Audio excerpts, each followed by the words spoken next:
Fala galera, tudo bem com vocês? Professor Tigman para mais um vídeo artigo, retomando as atividades aí por uma parada obrigatória, por um contratempo, né? Para quem me acompanhou aí nas redes sociais, para quem viu essa capa aí, tá sabendo que recentemente perdi minha irmã Yara, que não pôde ficar entre nós aí, infelizmente, tá? Então, estamos aí e eu queria homenagear ela, queria deixar esse registro aqui, mais um, né?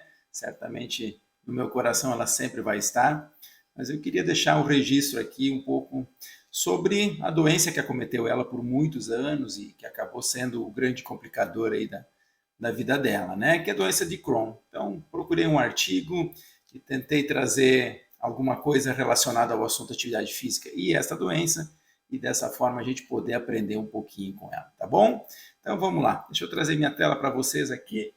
Atividade física em adultos com doença de Crohn, né, uma revisão publicada em 2022, um grupo americano, 1.000 colaboradores, né?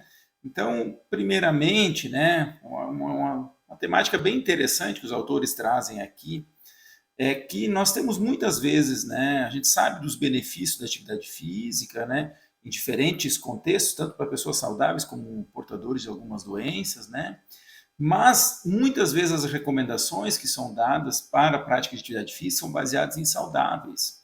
Então, a recomendação para saudáveis, ou seja, 2 a 5 dias, de 20 a 60 minutos de treinamento aeróbico, assim como um complemento de treinamento de força de 2 ou mais vezes por semana, normalmente são as recomendações gerais e a gente acaba vendo se essas adaptações se tornam efetivas com pessoas portadoras de alguma doença. Então, as recomendações específicas para essa doença hoje não existem, né? Então, elas são baseadas em sujeitos saudáveis. Bem, tanto a doença de Crohn como a colite ulcerativa, né, são doenças que envolvem a inflamação do sistema digestório, dos intestinos, né?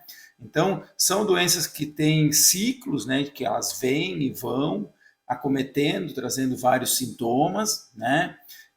Entre os sintomas, os principais são no sistema no trato gastrointestinal, ou seja, cólicas, dores, né? Assim como dores articulares, osteoporose, lesões de pele, fadiga, depressão, né? Vários sintomas relacionados à doença, né?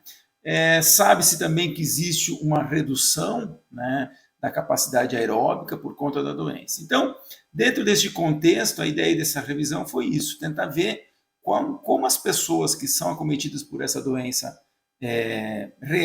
são praticantes da atividade física, bem como o organismo delas reagem à prática regular de exercícios físicos, ok? Então, foi utilizado o PRISMA como metodologia de seleção de artigos, com adultos acima de 18 anos, artigos publicados em inglês, enfim, todos os detalhes estão no artigo, que eu deixo o link aqui na descrição.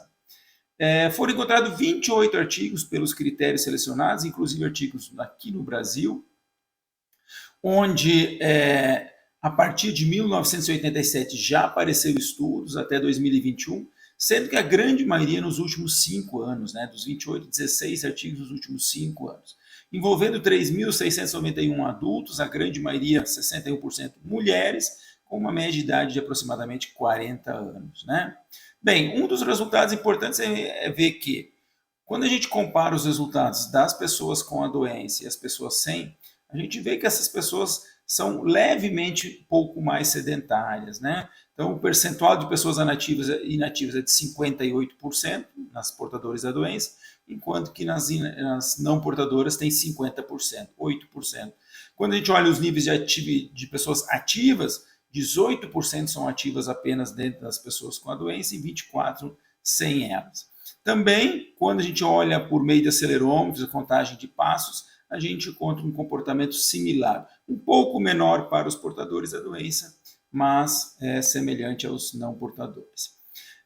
Ainda, né, aqui uma coisa interessante, né, pessoas mais novas, né, no seu diagnóstico, assim como pessoas mais ativas antes do diagnóstico, uma vez descoberto o diagnóstico, elas apresentam uma correlação com níveis mais baixos de atividade física. Então, elas tendem a se tornar mais inativas por conta de ser mais novas e ter um diagnóstico mais cedo. Além disso, pessoas com mais duração da doença, com mais anos com essa doença, assim como a doença estar mais ativa, porque é uma doença que tem ciclos, né? E ainda um baixo teor de vitamina D também estão associados com menores níveis de atividade física, né? Ainda correlações significativas da atividade física com níveis de depressão, ansiedade e fadiga. E entre as principais barreiras encontradas nesse grupo de pessoas, né, para a não prática de atividade física, está a dor abdominal e nas articulações, a fadiga e o cansaço, o surto da doença que vem eventualmente, o aumento da urgência de ir ao banheiro.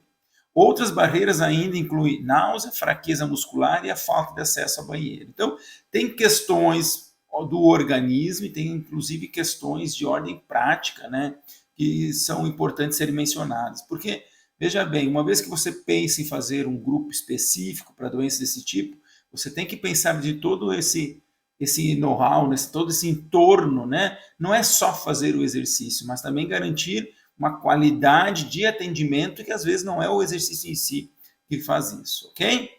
Em relação à prática de atividade física e as consequências na saúde, né, percebe-se que as pessoas com doença de Crohn que fazem atividade física possuem uma melhor saúde mental, né, e também uma diminuição da atividade da doença.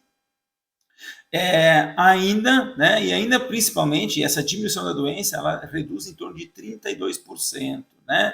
Então, são dados bem interessantes, né, mostrando que, bem, muitas vezes a atividade física pode não curar e os benefícios são modestos, mas conseguir retardar o aparecimento dela ou a quantidade de ciclos já é um grande benefício que resulta em melhores qualidades de vida, né? Ainda, né, o contrário é verdadeiro, né? Pessoas inativas apresentam uma maior atividade dessa doença, né? E uma vez que você consegue melhorar isso, você melhora a qualidade de vida, principalmente pensando em diminuição, inclusive, da fadiga e dos sintomas depressivos. Os estudos com intervenção, porque aqui a gente falou de estudos transversais, né, com algumas correlações, os estudos de intervenção têm mostrado vários estudos com aeróbico, força, combinado, enfim, né, mostrando que é possível melhorar a capacidade cardiorrespiratória e ainda mais fazendo o HIIT, ou seja, treinamentos com uma intensidade maior por meio do treino intervalado. E isso é interessante pensar na possibilidade de ele acontecer. Porque, veja bem, outro estudo verificou que quando comparado pessoas que caminhavam com não caminhantes, se verificou que os indicadores eram muito parecidos, ou seja, só a caminhada parece não necessariamente ser o suficiente. Outra coisa muito interessante é ver que o exercício físico contribuiu na melhora da osteoporose, só que o grande problema estava no fato de ter uma baixa aderência, né? Durante o período de treinamentos, teve uma desistência de 63%, ou seja, muitas pessoas desistem durante o treinamento. Então, assim, o exercício funciona, mas o problema é garantir a aderência. E isso está intimamente ligado com os sintomas da doença. Ainda, os participantes da atividade física experimentaram aumentos na aceitação da doença e na satisfação com a vida. Olha que legal, né? Então, estamos vivendo com uma doença que me compromete, me cria debilidade, mas o fazer atividade física ajuda essa pessoa a aceitar isso de forma mais amena, né? Inclusive tendo maior prazer nas suas atividades dia a dia, na sua vida, né? E na discussão, então, os autores ainda trazem alguns pontos que reforçam o que a gente falou até agora. Então, assim, sendo que essas pessoas são levemente um pouco mais inativas, mas que o exercício melhora tanto a saúde física como mental, né, reduzindo riscos de fraturas por conta da questão da osteoporose, inclusive com redução dos sintomas da doença, né? Ainda, né, essas diferenças, os estudos mostram que dependendo do país em que acontece, né, como são vários países, né, acaba tendo uma necessidade de entender que o estudo acontece diferentemente. Ainda reforçando uma melhora da qualidade de vida, né, a redução da fadiga e dos sintomas depressivos, e por fim a questão de osteoporose também podendo contribuir de forma bem significativa, certo? Então, de forma geral, é isso, né? Os estudos de intervenção também mostraram isso, e era a forma da gente entender um pouco melhor esse estudo.